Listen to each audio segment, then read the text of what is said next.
I always wanted to rewatch the older Marvel movies and kind of do a comparison to the new ones. The most common take is that the older Marvel movies are significantly better than the new ones, so buckle up. I got a lot of movies to go through. I also do plan to do all the phases. It's just gonna take me a minute because there's a lot of goddamn movies I need to get through. Iron Man 1 is a solid start to this franchise. This movie is just a solid movie, even with its age. Honestly, it is a bit of a nostalgic trip just watching it again after you watch Endgame, and it really does honestly improve the movie. One thing I forget though is how political messages are in this movie. Now, it's not to a point where I'm like annoyed or I think they don't know what they're talking about, but I swear every time I like woke up from my sleep when I keep hearing, "This is how America does it. This is America.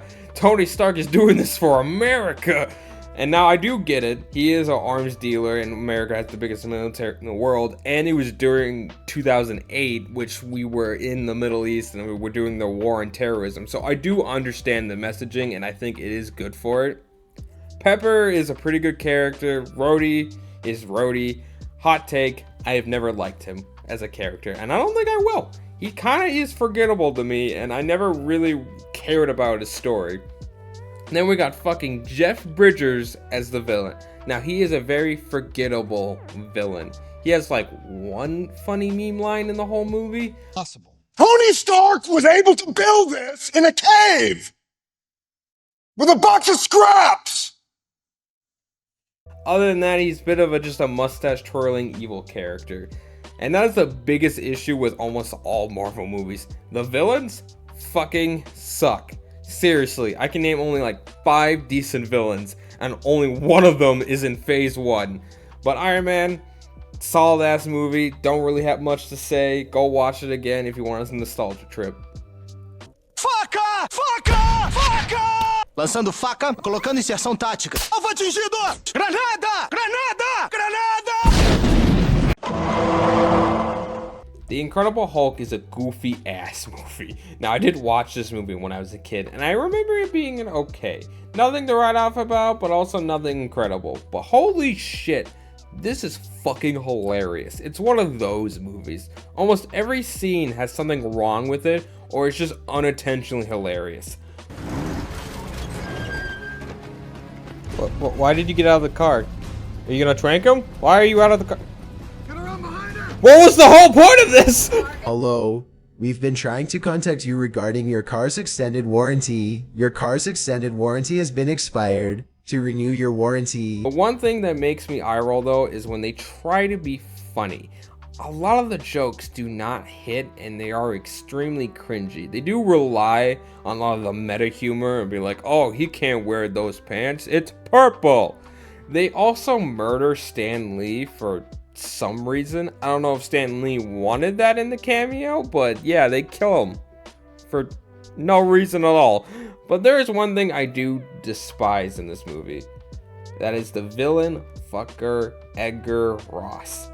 How in the ever living hell does this guy still have a job after this? He gets probably hundreds of people killed, endangers New York, and gives the super soldier serum to a soldier because, I don't know, why not? The fact that he shows up in Civil War and tries to tell the Avengers that they are at fault for what happened during the previous movies is going to give me a Dan aneurysm. Also, maybe I'm just a hater, but I do not like the love interest. Liv Tyler as an actress, I think she's fine, but every time she's in a movie or in a show, I just think, oh, she's gonna be my least favorite, or oh, I'm not gonna care about her.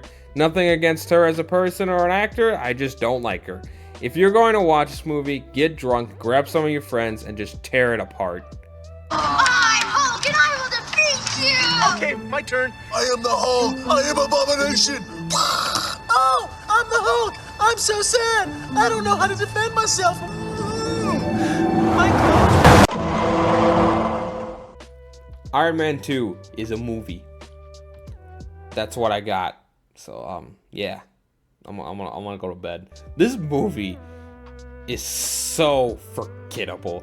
The important things that do happen in this movie are important and you should know them. But how they are set up and how they are written just makes me go, oh, that happened? Oh, okay. What else is gonna happen? Oh, that happened? I'm not even joking. I woke up from my coma when the Elon Musk cameo happened because I forgot they cameoed fucking Elon Musk. I have nothing for this movie. Tony and Pepper get together.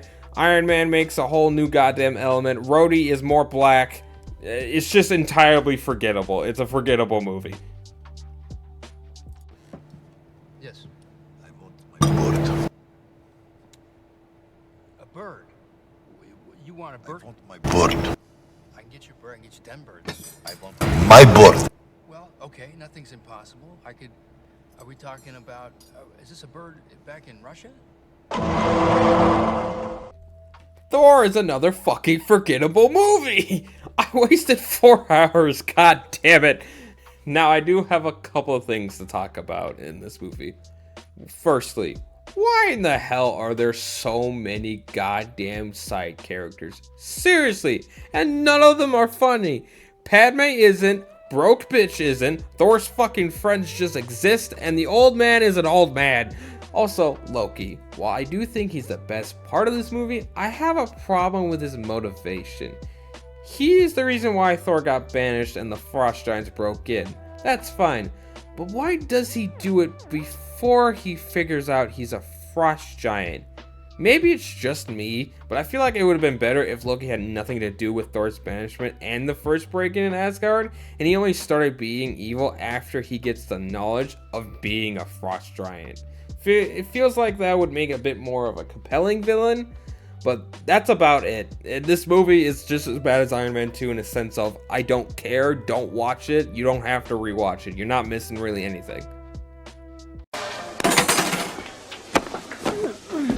Fuck you, fuck you, fuck you. You're cool. And fuck you, I'm out. Captain America, the First Avenger, is pretty good for about 70% of the movie, then it nosedives at the end. First thing I want to talk about is Chris Evans being Captain America. Now, I don't think I'm offending anyone by saying this, but he was pretty perfect for this role. Kind of just like Robert Downey Jr. as Iron Man. This movie shows us who Steve Rogers is and what his morals are. He is a bit of a goody two-shoes, but he's definitely a goody two-shoes with depth. I am kind of the person who doesn't really like goody two-shoes. I'm not a huge fan of Superman, and I'm more of a Batman fan. But at the same time, I can appreciate a good character even if he has this quality. Now, the beginning is beyond perfect. I think I always love watching the beginning of this movie. But after that, it kind of just becomes a crappy action spy movie. We seriously just get a slideshow of like Captain America saving people and just doing things and winning the war. And I have to ask this, does anyone remember these guys' names? I sure fucking don't, and I just watched the goddamn thing. Who are you people? And the Red Skull as a villain is kind of a pass, but also I'm not that offended by it. He's the typical villain bad guy, but he's also a Nazi, and honestly, Nazis are kind of that typical villain. He just wanted to blow up the world and make it up in his image, and honestly, I think that's what Hitler wanted to do anyway, so I can't exactly be mad at it. A really good chunk of this could be erased, honestly, and it would have been a better movie. Now, the ending is perfect, I will give it that. That final line is how you end a movie.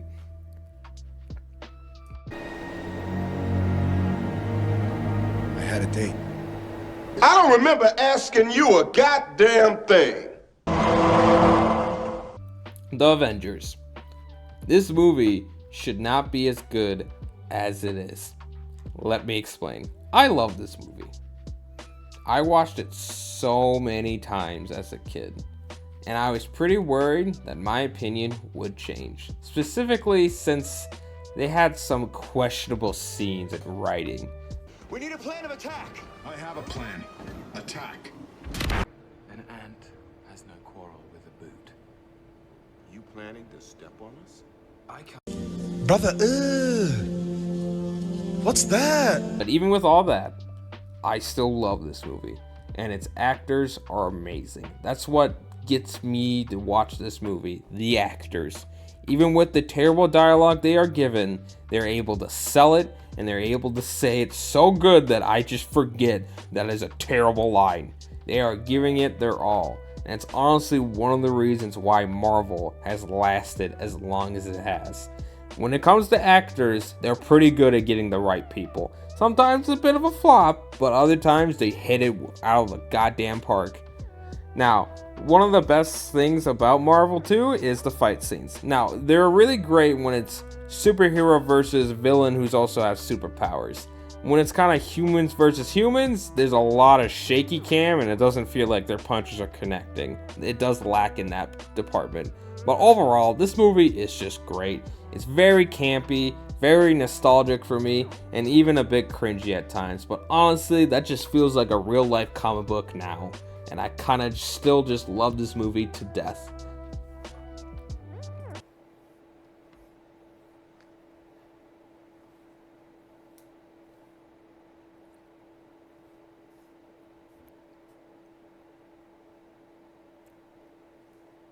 So that was it, the first phase, and honestly, I'm a bit conflicted. Some movies are good, other times they're forgettable or really bad, but hey, I still got a lot of movies to go through, so I have a lot more to get so I can prove my theory. Like and subscribe and all that fun fucking jazz.